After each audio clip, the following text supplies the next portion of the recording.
La commune de Kpandjal 1 a créé la surprise le 16 octobre 2025 en élisant la plus jeune maire du Togo. Âgée de seulement 26 ans, Kouyenini Lamboni succède à Sambiani Arzouma à la tête de la mairie de Kpandjal 1, un choix qui résulte d'une guerre d'influence entre les cadres locaux du parti au pouvoir. Presbytère, programmé initialement pour les 2, 3 et 4 septembre, puis reporté aux 10, 11 et 12 septembre, et enfin aux 17, 18 et 19 du même mois. Les sessions consacrées à l'élection des maires avaient été suspendues in extremis le 16 septembre pour une date ultérieure.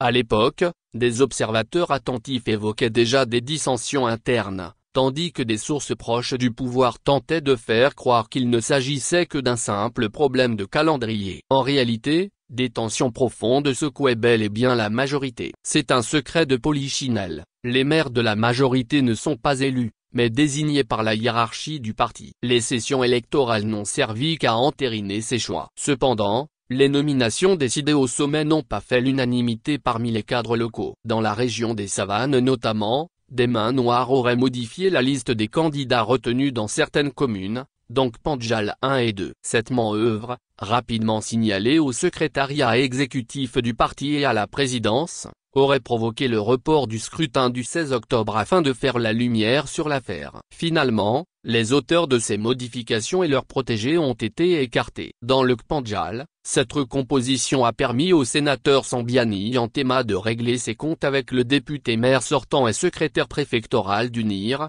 Sambiani Arzouma.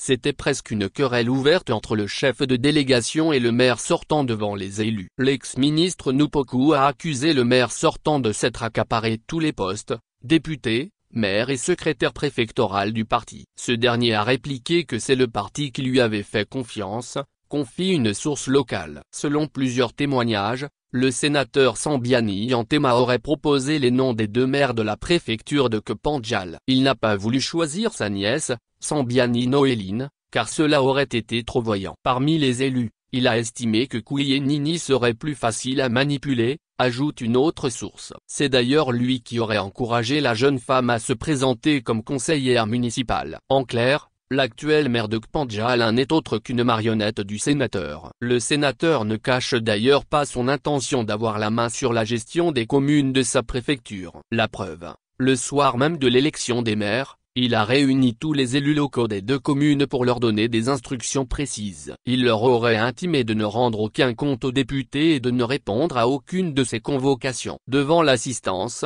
il aurait martelé que les conseillers municipaux ne doivent rendre compte qu'aux sénateurs. Un ordre qui illustre clairement sa volonté de contrôler, dans les moindres détails, la gestion locale. À la tête de l'une des communes les plus pauvres du Togo, où l'eau potable demeure une denrée rare, une jeune fille de 26 ans, sans expérience politique ni professionnelle, se retrouve propulsée à la tête de la mairie, non pour servir les contribuables, mais pour satisfaire les égos de certains barons locaux.